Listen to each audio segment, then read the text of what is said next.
Kenapa ya banyak orang berdoa dari tempat kekurangannya? Ya Allah, kenapa aku begini? Padahal saat itu juga dia sedang menarik apa yang dia rasakan. Karena sesungguhnya your prayer is your feeling.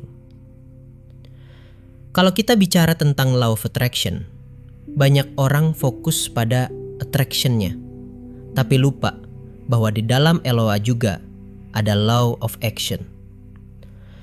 Kita semua sudah dikasih alat oleh Tuhan, oleh semesta, dua hal utama, memori dan imajinasi.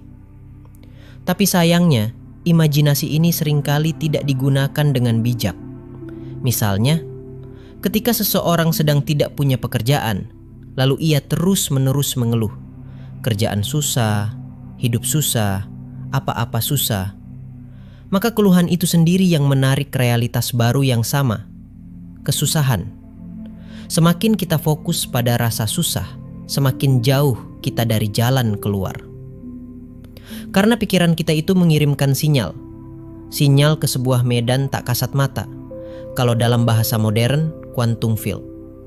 Kalau mau pakai istilah dalam Al-Quran, barangkali kita bisa sebut sebagai Lauhul Mahfuz, tempat tertulisnya semua kemungkinan. Nah sekarang bayangkan, kamu sudah bekerja di kantor impianmu, lingkungan nyaman, tugas-tugas yang kamu cintai, gaji yang memuaskan. Kamu bisa melihatnya, merasakannya. Itu adalah doa sejati, mengundang masa depan ke saat ini. Karena doa bukan hanya ucapan. Doa adalah perasaan yang mendalam, bahwa apa yang kamu minta sudah kamu miliki. Lalu apa yang terjadi?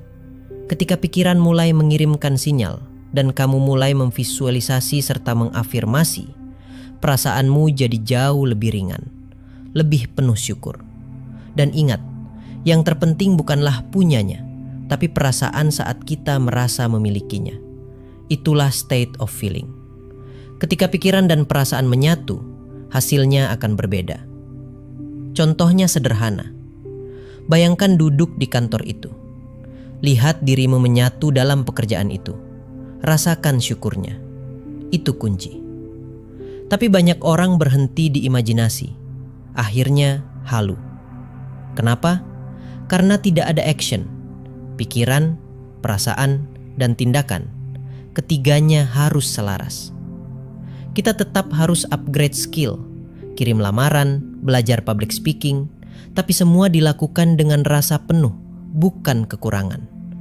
Karena kalau kamu bertindak dengan merasa kekurangan, kamu justru menarik kekurangan itu. Makanya law of attraction gak bisa berdiri sendiri tanpa law of action. Kadang muncul perasaan ragu, kayaknya gak mungkin deh. Hati-hati, karena semesta bisa menangkap sinyal penolakan itu. Begitu kamu gak yakin, sinyalnya kacau, dan realitasnya pun ikut tertunda. Jadi lagi-lagi, pikirkan ini. Pikiran, perasaan, dan tindakan adalah satu kesatuan. Dan kalau kita bicara karma, maka tindakan adalah karma itu sendiri. Tapi, tindakan datang dari perasaan, dan perasaan terbentuk dari pikiran. Maka penting untuk membangun kesadaran. Intelek boleh menganalisis, tapi kesadaran harus melihat secara menyeluruh.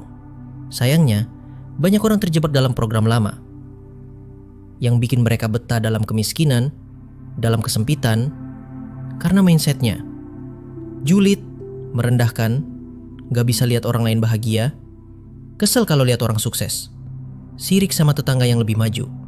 Itu semua adalah mental miskin. Dan selama itu tidak diubah, maka hidupnya akan terus begitu. Karena mindset adalah sinyal. Dan sinyal itu yang menentukan apa yang akan ditarik dari quantum field. Sadarlah, kemanapun kamu pergi, kamu akan selalu ditemani oleh perasaanmu. Dan itu yang semesta jawab.